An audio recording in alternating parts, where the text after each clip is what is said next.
ఈ నెల 16న ముఖ్యమంత్రి రేవంత్ రెడ్డి ఢిల్లీ వెళ్లనున్నారు. మంత్రివర్గ విస్తరణపై పార్టీ అధిష్టానంతో చర్చించనున్నారు. ఇక ఇదే అంశానికి సంబంధించి మరిన్ని వివరాలు మా ప్రతినిధి తిరుపాల్ని అడిగి తెలుసుకుందాం. తిరుపాల్, చెప్పండి, ఢిల్లీ పర్యటనలో ముఖ్యమంత్రి రేవంత్ రెడ్డి ఎవరెవరిని కలవనున్నారు, పూర్తి వివరాలేంటి? ప్రశాంత్, ఈ నెల 16వ తేదీన ముఖ్యమంత్రి ఢిల్లీ వెళ్లే అవకాశం ఉండాలి. ఢిల్లీలో ఈ మంత్రివర్గ విస్తరణతో పాటు నామినేటెడ్ పోస్టు, అదేవిధంగా పిసిసి కార్యవర్గ కూర్పు కూడా ఈ మూడింటి కింద ఉండాలి. ముఖ్యమంత్రితో పాటు ఉప ముఖ్యమంత్రి బట్టి విక్రమార్క, అదేవిధంగా కొత్తగా నియామకమైన పిసిసి అధ్యక్షుడు మహేష్ కుమార్ గౌడ్ తో పాటు శ్రీధర్ బాబు, ఉత్తమ్ కుమార్ రెడ్డి కూడా వెళ్లే అవకాశం ఉండాలని చెప్పి పార్టీ వర్గాలు చెప్తున్నాయి.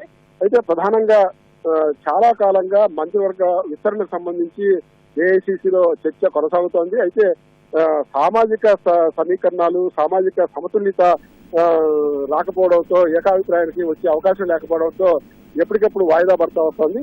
ఈసారి వీలైనంత తొందరగా మంత్రివర్గ విస్తరణ పూర్తి చేయాలా, నలుగురు మంత్రులను మంత్రివర్గంలో తీసుకోవాలని చెప్పేసి కూడా పార్టీ దాదాపు నిర్ణయానికి వచ్చేట్టు తెలుస్తుంది.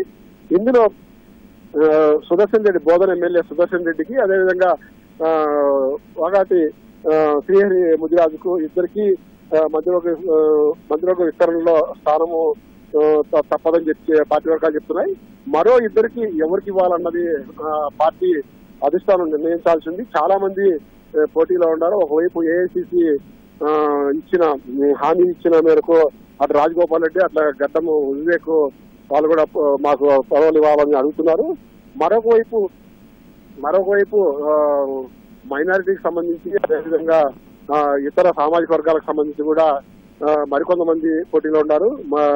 ఇక్కడ ఇబ్రహీంపట్నం నుంచి మల్లెడ్డి రంగారెడ్డి, నేను చాలా సీనియర్, చాలా కాలంగా పార్టీని అంటిపెట్టుకొని ఉన్నాను, కష్టకాలంలో ఉన్నాను, తనకు కూడా మంత్రివర్గంలో స్థానం కావాలని చెప్పి గట్టిగా పోటీ పడుతున్నారు.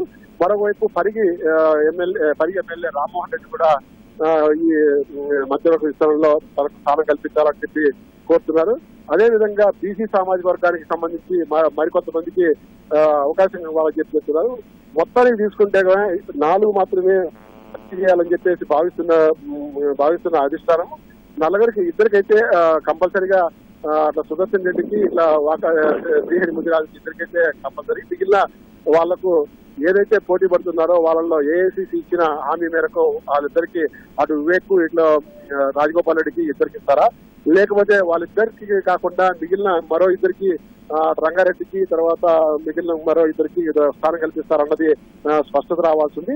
అదేవిధంగా పిసిసికి సంబంధించిన పిసిసి అధ్యక్షుడు మహేష్ కుమార్ గౌడ్ నియామకం అయినప్పటికీ కూడా కీలకమైన పదవులు వర్కింగ్ ప్రెసిడెంట్లు, మొత్తం 5 వర్కింగ్ ప్రెసిడెంట్లు నియమించాల్సింది. 5 వర్కింగ్ ప్రెసిడెంట్లు, 1 మహిళ, 1 మైనారిటీ, 1 ఎస్సీ, 1 ఎస్టీ, 1 రెడ్డి సామాజిక వర్గానికి సంబంధించిన పదవులు భర్తీ చేయాల్సి ఉంది. అయితే ఇందులో రెడ్డి సామాజిక వర్గానికి సంబంధించి అయితే మొత్తం 3 నాయకులు పోటీ పడుతున్నట్టుగా మనకు సమాచారం ఉండాలి.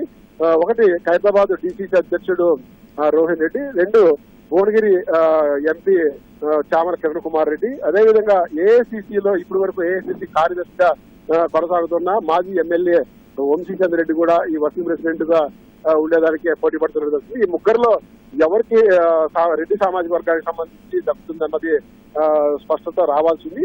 అదేవిధంగా మహిళలకు సంబంధించి ఒకవేళ గద్వాల మాజీ జిల్లా పరిషత్ చైర్పర్సన్ సరిత గుణ మహిళా కాంగ్రెస్ అధ్యక్షురాలుగా పదవి ఇచ్చినట్లయితే కూడా ప్రస్తుతం ఉన్న మహిళా కాంగ్రెస్ అధ్యక్షురాలు సునీతారావుకు బీసీ సామాజిక వర్గానికి సంబంధించి కాబట్టి ఆమెకు వర్కింగ్ ప్రెసిడెంట్ ఇచ్చే అవకాశం ఉంటుందని చెప్తున్నారు. మైనారిటీకి సంబంధించి ఇప్పుడున్న నాయకులందరిలో తీసుకుంటే సీనియర్ నాయకుడుగా సబీర్ అలీ ఉన్నాడు. సబీర్ అలీకి వర్కింగ్ ప్రెసిడెంట్ దక్కే అవకాశం ఉండాలి. ఇంకా మిగిలిన ఎస్సీకి సంబంధించి కానీ, లేకపోతే బీసీకి సంబంధించి కానీ నాయకులకు సంబంధించి కూడా ఇట్లా ఎవరిని ఎందుకు చేస్తారు అది స్పష్టత రావాల్సి ఉంది.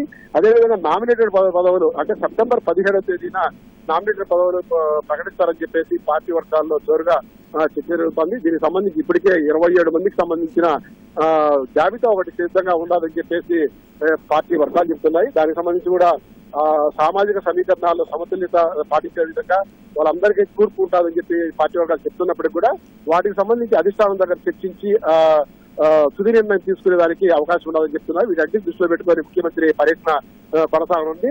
అదేవిధంగా పిసిసి అధ్యక్షుడిగా ఎన్నికైన తర్వాత మహేష్ కుమార్ గౌడ్ రేపు కానీ ఎల్లుండి కానీ ఢిల్లీకి వెళ్లే అవకాశం ఉంటుంది. ఢిల్లీకి వెళ్లి సోనియా గాంధీని, అదేవిధంగా ఖర్గేని, రాహుల్ గాంధీని, ప్రియాంక గాంధీని కలిసి వాళ్ళకు కృతజ్ఞతలు తెలిపే అవకాశం ఉంది. అంటే వాళ్ళు అందుబాటులో ఎప్పుడుంటారో చూసుకొని వెళ్లాలని యోచిస్తున్నట్టు తెలుస్తుంది. ధన్యవాదాలు తిరుపాల్.